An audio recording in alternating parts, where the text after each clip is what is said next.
హైడ్రా కూల్చివేతలపై తెలంగాణ రాజకీయం ముదురుతోంది. కూల్చివేతలపై విమర్శల వర్షం కురిపిస్తున్న విపక్ష నేతలకు సీఎం రేవంత్ రెడ్డి గట్టిగానే కౌంటర్ ఇచ్చారు. మూసీ ప్రక్షాళనకు అడ్డుపడుతున్నారంటూ ఆరోపించారు. ఓట్లేయలేదని నల్గొండ ప్రజల్ని పట్టించుకోవాలని ప్రశ్నించారు రేవంత్ రెడ్డి. ఓవైపు హైడ్రాను పంపి మూసీ కూల్చివేతలను ప్రభుత్వం కొనసాగిస్తుంటే బాధితులకు అండగా నిలుస్తున్నాయి విపక్షాలు. ఇదే సమయంలో సర్కారు తీరుపై తీవ్ర ఆగ్రహం వ్యక్తం చేస్తున్నాయి. వారికి న్యాయపరంగా అండగా నిలుస్తామన్నారు బీఆర్ఎస్ నేతలు. మూసీ బాధితుల పాలిట కాల యముడిలా సీఎం రేవంత్ మారారన్నారు కేటీఆర్.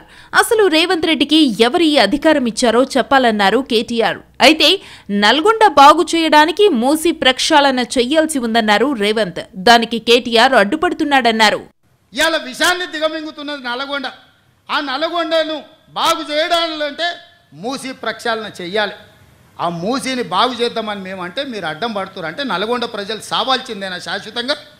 ఒక పక్కన ఫ్లోరైడ్ ప్రాబ్లము, రెండో పక్కన మూసీ కలుషితము.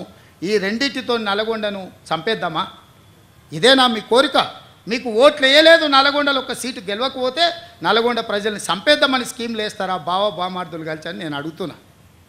రాష్ట్రంలో బుల్డోజర్ రాజ్యం నడుస్తోందన్నారు మంత్రి హరీష్ రావు. తెల్లారి లేస్తే బుల్డోజర్ రాజ్యం నడవదంటున్న రాహుల్ గాంధీ తెలంగాణలో ఏం జరుగుతోందో చెప్పాలన్నారు. వారి పార్టీ గుర్తును హస్తం తీసివేసి బుల్డోజర్ పెట్టాలన్నారు. దీనిపైన సీఎం రేవంత్ ఘాటుగా స్పందించారు.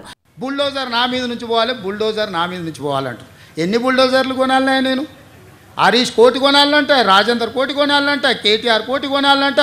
నెత్తి మీద జుట్టు లేని వాళ్ళు కూడా చాలా మంది బుల్డోజర్ నా మీద నుంచి ఫస్ట్ పోవాలంటారు. ఎన్ని బుల్డోజర్లు కొనాలి వీళ్ళ కోసము? ప్రభుత్వం దగ్గర అంత ఏడుంది? అప్పులు చేసిపోయింది కేసీఆర్. వీళ్ళందరి కోసం బుల్డోజర్లు కొనాలంటే లేవు, బుల్డోజర్లు కొనం. మీలాంటి సన్నాసుల కోసం బుల్డోజర్లు అవసరమా? దారుణమే పిచ్చుకుక్క గరిస్తే కూడా సస్తారు మీరు. మీ గురించి నేను ఆలోచన చేయాల్సిన అవసరం ఉందా? పేదల ఇళ్లపై గడ్డపార వేసినా బుల్డోజ్ చేయించినా కాంగ్రెస్ ప్రభుత్వం కూలిపోతుందని హెచ్చరించారు కేంద్ర మంత్రి కిషన్ రెడ్డి. ఈ విషయంలో బీజేపీ కార్యకర్తలంతా దేనికైనా సిద్ధమేనన్నారు. పేద ప్రజల మీద ప్రతాపం చూపిస్తే ఈ ప్రభుత్వాన్ని సంధింపజేస్తాం తప్ప అవసరమైతే భారతీయ జనతా పార్టీ కార్యకర్తలందరం దేనికైనా సిద్ధంగా ఉంటాం తప్ప పేదవాడి ఇళ్ల మీద గడ్డపార వేసిన, యంత్రాలతో కూల్చే ప్రయత్నం చేసినా ఈ ప్రభుత్వం కూలిపోతుందే తప్ప పేదవాడి ఇల్లు కూలిస్తే మాత్రము ఎట్టి పరిస్థితుల్లో సహించే ప్రసక్తి లేదనే విషయాన్ని మనం చేస్తున్నాం. సీఎం రేవంత్ పిచ్చి పిచ్చి మాటలు చూసి తెలంగాణ ప్రజలు సిగ్గుపడుతున్నారన్నారు ఈటెల రాజేందర్.